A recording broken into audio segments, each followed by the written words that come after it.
तो चलिए आज बात करते हैं एक ऐसी एनिमेटेड हॉरर कहानी की जो सच में रोंगटे खड़े कर देती है। ये कहानी है एक भूतिया जहाज की।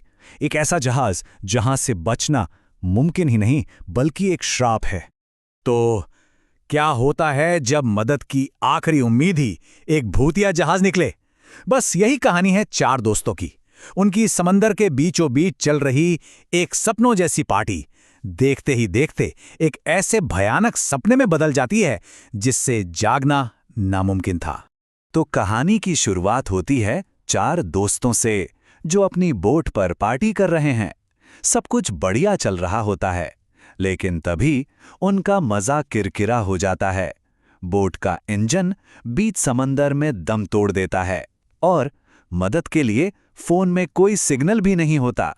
अब जाहिर है जब कोई बीच समंदर में फंसा हो तो घबराहट तो होगी ही। दोस्तों में बहस छिड़ जाती है, डर उन पर हावी होने लगता है और ठीक तभी उन्हें दूर अंधेरे में एक रोशनी दिखती है, एक बहुत बड़ा पुराना सा जहाज। लेकिन क्या ये सच में मदद थी? अब उनके पास और कोई चारा भी तो नहीं था। वो चारों उस जहाज पर चढ़ जाते हैं। वो एक ऐसी जगह में कदम रख रहे थे जिससे वो अपना बचाव समझ रहे थे, लेकिन असल में वो उनकी जिंदगी का सबसे बड़ा और आखिरी बुरा सपना बनने वाला था। और जहाज पर कदम रखते ही उन्हें ये एहसास हो जाता है कि यहां कुछ तो बहुत ज्यादा गड़बड़ है। एक अजीब सी बेचैन कर देने वाली खामोशी थी चारों तरफ। मतलब इतना बड़ा जहाज और डेक पर एक भी इंसान नहीं, बिल्कुल खाली। हर तरफ बस एक डरावनी कान फाड़ देने वाली खामोशी थी। उनकी नजर पड़ती है एक पुरानी घड़ी पर जिसकी सुइयां 3 बजे पर आकर हमेशा के लिए जम गई थीं। और फिर वो देखते हैं एक मोमबत्ती जो जल तो रही थी पर उसका मोम पिघल ही नहीं रहा था। ये बात तो नामुमकिन है ना? पर ये सब उनकी आंखों के सामने हो रहा था। यही वो पल था जब उन्हें समझ आ गया कि वो किसी आम जहाज पर नहीं है। और फिर उनका सामना होता है पहले इंसान से, एक अजीब सा वेटर जो ना जाने कहां से अचानक सामने आ जाता है। उसके चेहरे पर गहरी झुर्रियां थीं और आंखों के नीचे बहुत गहरे काले घेरे थे। वो उन्हें कमरा नंबर 360 में जाने को कहता है। यहां से कहानी और भी ज्यादा भयानक मोड़ लेती है। अब दोस्त एक दूसरे से बिछड़ने लगते हैं और फिर एक एक करके गायब होना शुरू हो जाते हैं। सबसे पहले सुमित वो जहाज के कप्तान से मिलता है और वो कप्तान सुमित के गायब होने से ठीक पहले उसे ये भयानक बात बताता है।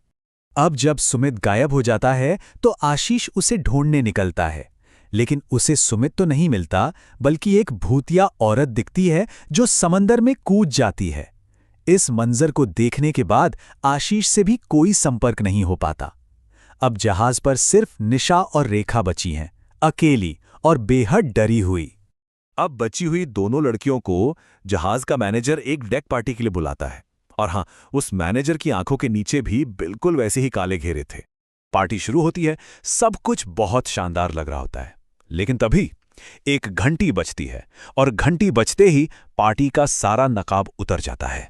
वो शानदार मेहमान असल में भयानक जख्मी भूत थे। वो नाच गाना एक डरावनी खामोशी में बदल जाता है। इस भयानक मंजर के बीच निशा किसी तरह दरवाजा खोलकर भागने में कामयाब हो जाती है, लेकिन उसकी दोस्त रेखा उन आत्माओं के साथ उसी कमरे में दरवाजे के पीछे फंस जाती है। निशा को अपनी दोस्त को वहीं छोड़कर भागना पड़ता है। अब डेक पर अकेली और घबराई हुई निशा की मुलाकात एक आदमी से होती है।